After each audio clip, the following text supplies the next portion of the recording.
नमस्कार सगळ्यांना. मी शिल्पा जाधव. माझ्या YouTube channel Shilpa Jadhav food रेसिपीजमध्ये आपलं स्वागत आहे. आज मी माझ्या पद्धतीने रेड सॉस पास्ता कसा बनवायचा ते दाखवणार आहे. तर चला मग बघूया. पास्त्याला लागणारं साहित्य सांगते. इथे मी 1 वाटी पास्ता घेतला आहे. चिरलेला गाजर, मोठे चिरलेले शिमला मिरची, टमाटर आणि असे मोठे कांदा, असे मोठे पीसेस पाहिजे. याचे पण हा थोडा बारीक चिरून घ्यायचा आणि टमाटर. एवढं साहित्य आपल्याला लागणार आहे. आता आपण कृतीकडे वळूया. एका पातेल्यामध्ये मी पाणी गरम करून घेतलेलं आहे. आता फ्लेम कमी करून याच्यामध्ये मी 1 वाटी पास्ता टाकते. त्याच्यानंतर थोडं चवीनुसार मीठ. थोडं फ्लेम आता मोठं करूया आणि थोडंसं तेल. आता याला छान पास्ता उकडू द्यायचा. म्हणजे तो व्यवस्थित शिजला की मग त्याला छानून घेऊया. पास्ता उकडतानाच आपण यात असे टमाटर पण कट करून टाकून देऊया. असे 2 टमाटर टाकूया. हे पास्त्यामध्येच उकडताना टाकायचं, म्हणजे पास्ता पण उकडतो आणि टमाटर पण आपले चांगले बॉईल होतात. आता इथे आपले पास्ता आणि टमाटर दोन्ही व्यवस्थितपणे शिजले. बघा कसे छान झाले. पास्ता असा व्यवस्थित कुक झाला पाहिजे, तो खूप छान लागतो. आता याला आपण बंद करून घेऊ आणि याला गाळून घेऊया.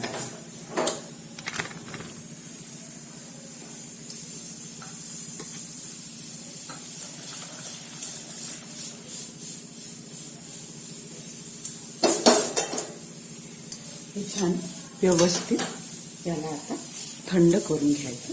पास्ता आणि टमाटर दोन्ही पण. आणि हे पाणी त्याला फेकायचं नाही. पास्ता करच्या वेळेस आपल्याला याचा उपयोग नक्की होईल. आता याला आपण थंड करून घेऊया.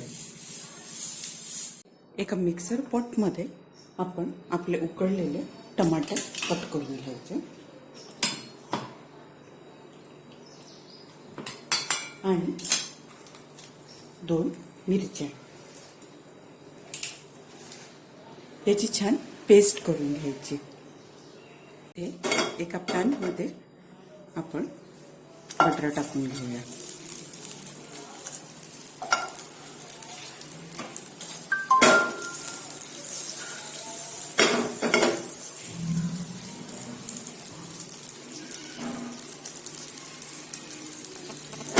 बटर छान पिघलू द्यायचं.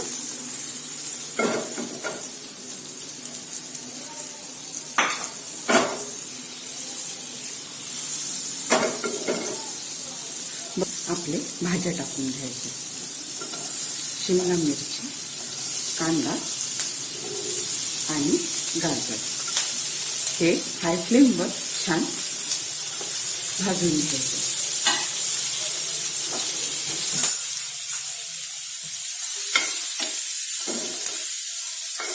याला खूप नरम नाही करायचे आहे, फक्त याला भाजून घ्यायचं आहे. त्याला छान हाय फ्लेमवरती स्टर फ्राय केल्यासारखं छान भाजून घ्यायचं. म्हणजे हे थोड्या भाज्या क्रिस्पी राहायला पाहिजे. सगळे आपल्या पद्धतीने बनवतात, ही माझी पद्धत आहे. भाज्या इथे व्यवस्थित सोते झाले की याला आपण काढून घेऊया. जास्त मऊ नाही करायच्या, फक्त याला अशा भाजून घ्यायच्या, थोडे क्रिस्पी. आता याला काढून घेऊ.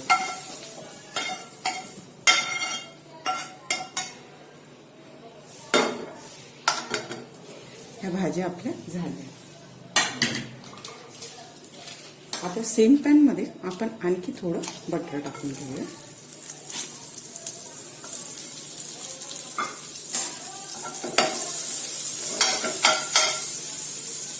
बटर व्यवस्थित टाकून यात आपण बारीक चिरलेला लसूण टाकून देऊया.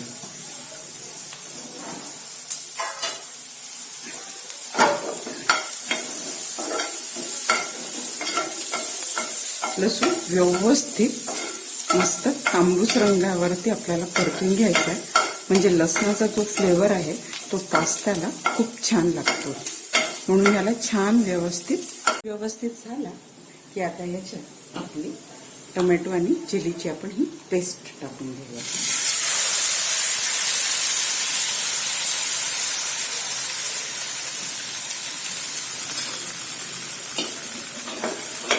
आपले टोमॅटो आधीच व्यवस्थित उकडले आहे. आता याला छानपणे आपल्याला परतून घ्यायचं आहे. लसूण आणि बटरमध्ये त्याला छान एकजीव शिजून घ्यायचा आहे. आता हे छान सॉस आपण प्रिपेअर करून घेऊया. इथे आपला रेड सॉस आता छान परतला गेला आहे. या ऑरेगॅनो तुमच्याकडे असलं तर टाका, नसलं तरी पण चालतंय, पण असेल तर टाका. आपल्याकडे जे अवेलेबल आहे त्यानुसारच टाका. छान व्यवस्थित झालं की आता आपण याच्यात आपला उकडलेला पास्ता टाकून देऊया.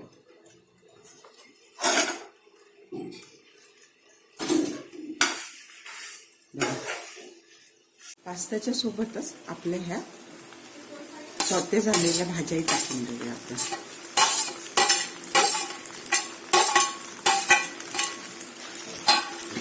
आता याला छान एकजीव करून घेऊया.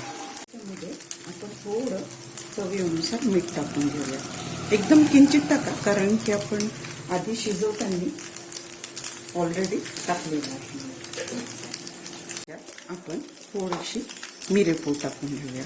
तुम्हाला केवढं तिखट पाहिजे, मी ऑलरेडी याच्यात 2 लाल मिरच्या टाकल्या आहेत, म्हणून थोडं त्यानुसार तुम्ही आपलं हे मिरेपूड अकॉर्डिंगली वापरू शकता. लहान मुलांसाठी करत असाल तर मग थोडं कमी टाका. ते तेवढं तिखट खाऊ शकत नाहीत तर, नाही तर चांगलं असं चटपटीत पाहिजे असेल. आता याच्यामध्ये हे आपलं पास्ताचा जो पाणी आहे हा थोडंसं याला आपण टाकून घेऊ. म्हणजे मसाले व्यवस्थित त्याला एकजीव होऊन जातात. त्याच्यामध्ये माझ्याकडे हा पास्ताच मसाला आहे, तो मी टाकून देतो.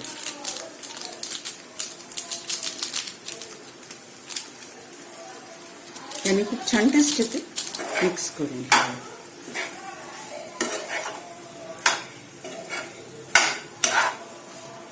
पूर्ण सॉसेस आपल्या पास्ताला छान असे मुरल्या पाहिजे, म्हणजे तो असा रबरबीत आणि छान.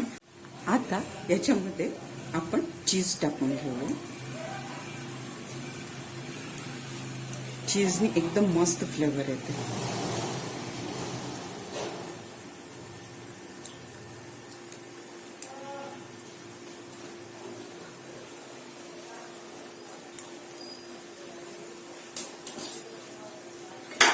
आता याला आपण छान मिक्स करून घेऊ.